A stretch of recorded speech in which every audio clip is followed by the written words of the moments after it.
So yeah, I think with that said, now that we've kind of got my ramble out of the way here, what I want to do is I want to go through a few of these home lab things that people have been so awesome to send over. The first one we're going to take a look at is from Roach. I think I saw Roach in here earlier. Maybe not. Anyway, Roach was in the chat last week, hanging out. We were doing our stuff here, and he has sent over some real neat stuff. And so basically, he says, back in 2015, I modded an Antec 300 case to serve as my NAS. Here are some photos of the process. And he sent me an Imgur link, and we're going to take a look at that right there. Neat, that actually worked. So this is the initial case. Here we can actually see this goes back. I'm going to zoom in. Zoom in like so. There we go. Antec 300 NAS mod from May 29th of 2015. Here's kind of the original case, all disassembled, all the side panels and all of the internal structure has been. Looks like they've used some drills to drill out the rivets to pop out this cage, and I think we're going to get into why here in just a bit of a moment. Let me So if we scroll down a little farther, here we can see, they've just cleaned up this whole front area to make room for some hard drives.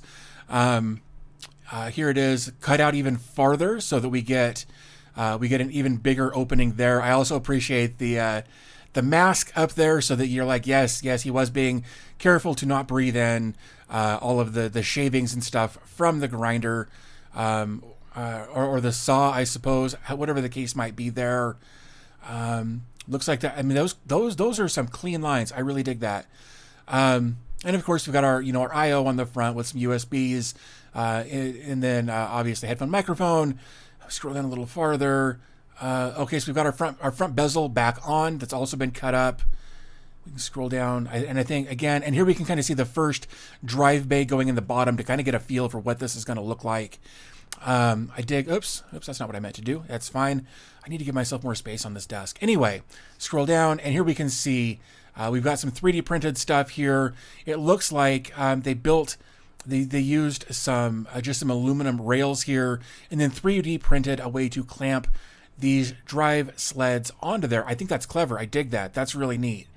I don't know. We've talked about this a little bit in the past. Let me find if I can do over here.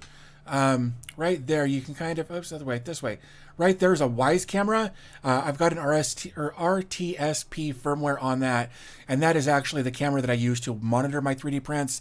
I'm not a good CAD designer. I'm not good with designing stuff in general, and CAD's just blows my mind. So I almost always print what other people have designed. I've designed a few things and had moderate success, but I love seeing when people design. I love seeing when people design stuff and make it work. I love this. This is great. And here, okay, so here we've got the full length of those rails, and we can kind of see a top and a bottom there. That's really neat. Let's see. We've got a SteelSeries mat down there. Ooh, a kind of a semi-clear keyboard. I dig that. That's cool looking. And here we can see they're starting to come together there. In this photo, we've got a couple of them in line.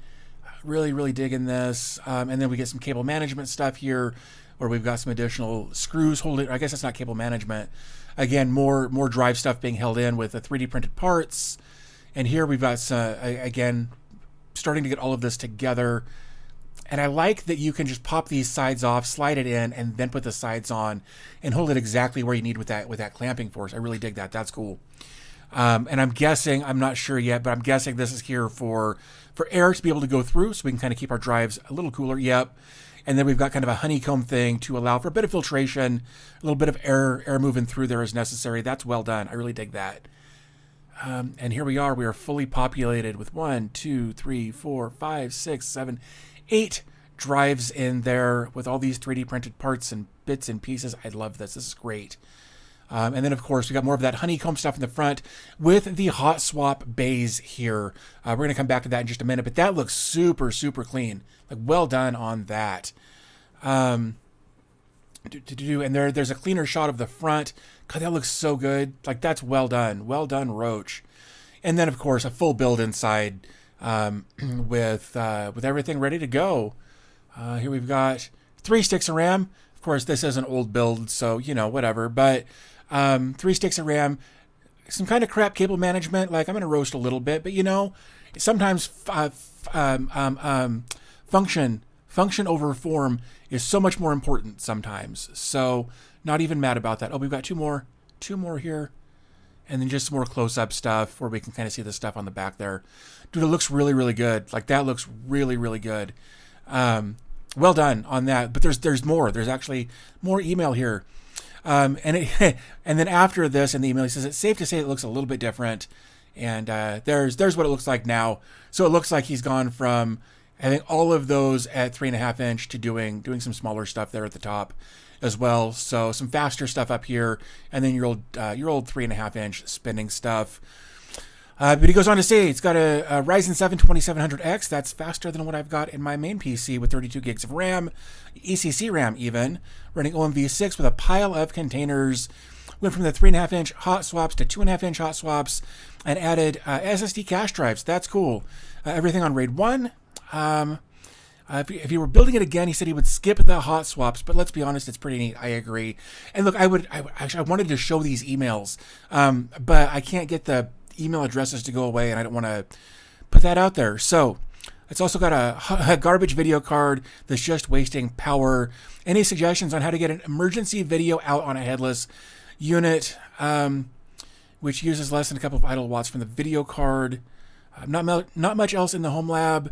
But that's how it is when you move every year, sure enough. So, dude, that looks great. Like, I dig this. I like the changes that were made later on. I like the caching up here at the top. This is just a labor of love, it looks like. Like, I really, really dig. It was the dumbest thing.